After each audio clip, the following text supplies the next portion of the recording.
आज हम बात कर रहे हैं OBSP टॉप 10 की एक और महत्वपूर्ण कड़ी के बारे में, पहचान और प्रमाणीकरण विफलताएं। ये एक ऐसी समस्या है जो इंटरनेट के शुरुआती दिनों से ही हमें परेशान कर रही है और दुर्भाग्य से यह आज भी उतनी ही प्रासंगिक है। जब कोई वेब एप्लीकेशन या सिस्टम यह सुनिश्चित करने में विफल रहता है कि आप वास्तव में आप ही हैं, तो यह बहुत बड़ी समस्याएं पैदा कर सकता है। इस वीडियो में हम यह जानेंगे कि ये विफलताएं क्यों होती हैं, उनके क्या परिणाम हो सकते हैं और सबसे महत्वपूर्ण बात, हम खुद को और अपने डेटा को इनसे कैसे बचा सकते हैं। तो चलिए शुरू करते हैं। पहले आइए समझते हैं ब्रूट फोर्स अटैक्स को। कल्पना कीजिए कि कोई आपके घर का दरवाजा तोड़ने की कोशिश कर रहा है। वे हर संभव चाबी आजमाते हैं जब तक कि एक फिट न हो जाए। ब्रूट फोर्स अटैक भी कुछ ऐसा ही है, लेकिन डिजिटल दुनिया में हैकर्स लाखों पासवर्ड कॉम्बिनेशंस ट्राई करते हैं जब तक कि उन्हें आपके अकाउंट का पासवर्ड न मिल जाए। क्रेडेंशियल स्टफिंग थोड़ा अलग है। यहाँ हैकर्स पहले से लीक हुए यूजर नेम और पासवर्ड्स का इस्तेमाल करते हैं। वे यह मानकर चलते हैं कि बहुत से लोग अलग अलग वेबसाइट्स पर एक ही पासवर्ड का इस्तेमाल करते हैं, जो अक्सर सच होता है। 2021 में फेसबुक पर 500 मिलियन यूजर्स का डेटा लीक हुआ था। अब सोचिए, अगर उनमें से कुछ लोगों ने वही पासवर्ड अपने बैंक अकाउंट या ईमेल के लिए इस्तेमाल किया होता तो क्या होता? इन हमलों से बचने के लिए सबसे महत्वपूर्ण है स्ट्रॉन्ग पासवर्ड्स का इस्तेमाल। कम से कम 12 कैरेक्टर्स का पासवर्ड रखें, जिसमें upper case, lower case, numbers और स्पेशल कैरेक्टर्स हों। इसके अलावा रेट लिमिटिंग का इस्तेमाल करके ब्रूट फोर्स अटैक्स को रोका जा सकता है। यह सिस्टम एक निश्चित समय में कितनी बार कोई गलत पासवर्ड डाल सकता है, इस पर एक सीमा निर्धारित करता है। लेकिन सबसे महत्वपूर्ण है टू फैक्टर ऑथेंटिकेशन, 2FA। यह आपके अकाउंट में एक अतिरिक्त सुरक्षा परत जोड़ता है। भले ही कोई आपका पासवर्ड चुरा ले, लेकिन आपके फोन पर आने वाला OTP उनके पास नहीं होगा। याद रखें, सुरक्षा एक सतत प्रक्रिया है। खुद को अपडेट रखें, स्ट्रॉन्ग पासवर्ड्स का इस्तेमाल करें और 2FA को सक्षम करें।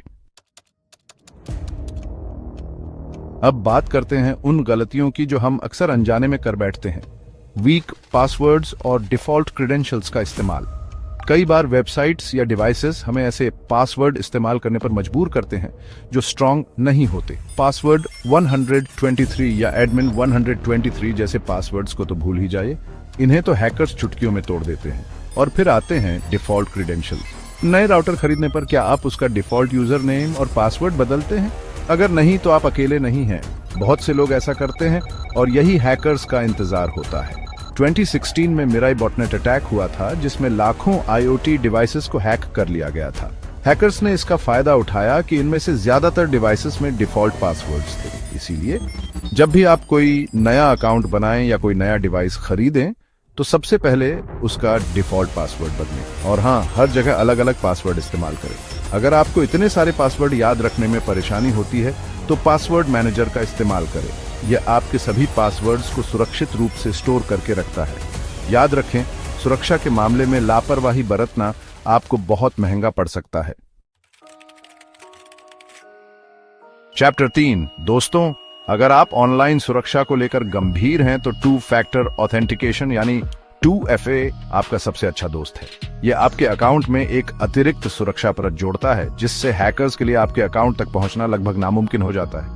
कल्पना कीजिए कि आपका घर 2 दरवाजों से सुरक्षित है। भले ही कोई एक दरवाजा तोड़ दे, लेकिन दूसरे दरवाजे को पार करना उसके लिए बहुत मुश्किल होगा। 2FA भी कुछ इसी तरह काम करता है।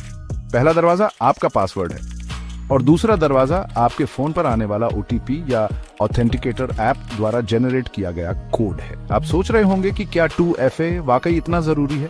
2020 में ट्विटर पर हुए हैक को याद कीजिए। कई हाई प्रोफाइल अकाउंट्स, जिनमें इलॉन मस्क और बिल गेट्स जैसे लोग शामिल थे, हैक हो गए थे। ऐसा इसलिए हुआ क्योंकि ट्विटर के कुछ इंटरनल टूल्स में 2FA सक्षम नहीं था। इसलिए जब भी कोई वेबसाइट या ऐप आपको 2FA का विकल्प दे, तो उसे जरूर इनेबल करें। ये एक छोटा सा कदम है, लेकिन आपकी ऑनलाइन सुरक्षा के लिए बहुत बड़ा कदम है। चैप्टर 4। दोस्तों, हमने अब तक पासवर्ड्स और 2FA के बारे में बात की, लेकिन ऑनलाइन सुरक्षा का एक और पहलू है जिसके बारे में हमें पता होना चाहिए। Session management. जब आप किसी वेबसाइट पर लॉग इन करते हैं, तो आपका ब्राउजर एक सेशन कुकी स्टोर करता है। ये कुकी वेबसाइट को बताती है कि आप लॉग इन हैं और आपको बार बार लॉग इन करने की जरूरत नहीं है। लेकिन अगर यह कुकी किसी गलत हाथ में लग जाए तो क्या होगा? यहाँ पर आता है टोकन हाईजैकिंग का खतरा हैकर्स पब्लिक वाईफाई नेटवर्क्स या मलिशियस वेबसाइट्स का इस्तेमाल करके आपकी सेशन कुकीज चुरा सकते हैं और आपके अकाउंट को एक्सेस कर सकते हैं। इससे बचने के लिए आपको हमेशा यह सुनिश्चित करना चाहिए कि आप पब्लिक कंप्यूटर्स या वाईफाई नेटवर्क्स पर अपनी सेंसिटिव इंफॉर्मेशन एक्सेस न करें। इसके अलावा जब भी आप किसी पब्लिक कंप्यूटर का इस्तेमाल कर लें तो हमेशा लॉग आउट करना न भूलें। इसके अलावा वेबसाइट्स को सिक्योर सेशन मैनेजमेंट प्रैक्टिसेस का इस्तेमाल करना चाहिए, जैसे कि शॉर्ट सेशन टाइम आउट्स और HTTP ओनली कुकीज। इससे यह सुनिश्चित होता है कि आपकी सेशन कुकीज सुरक्षित रहें और हैकर्स उन तक न पहुंच सकें। याद रखें, आपकी ऑनलाइन सुरक्षा आपके हाथ में है। तो दोस्तों, आज हमने सीखा कि आइडेंटिफिकेशन और ऑथेंटिकेशन फेलियर्स क्या होते हैं और खुद को इनसे कैसे बचा सकते हैं। याद रखें, स्ट्रॉन्ग पासवर्ड्स का इस्तेमाल करें, 2FA को इनेबल करें, पब्लिक वाईफाई नेटवर्क से सावधान रहें और हमेशा लॉग आउट करना न भूलें। सुरक्षा एक सतत प्रक्रिया है और खुद को अपडेट रखना बहुत जरूरी है। अगर आपको ये वीडियो पसंद आया हो तो इसे लाइक करें, शेयर करें। Please like, share, and subscribe to my channel for more great content.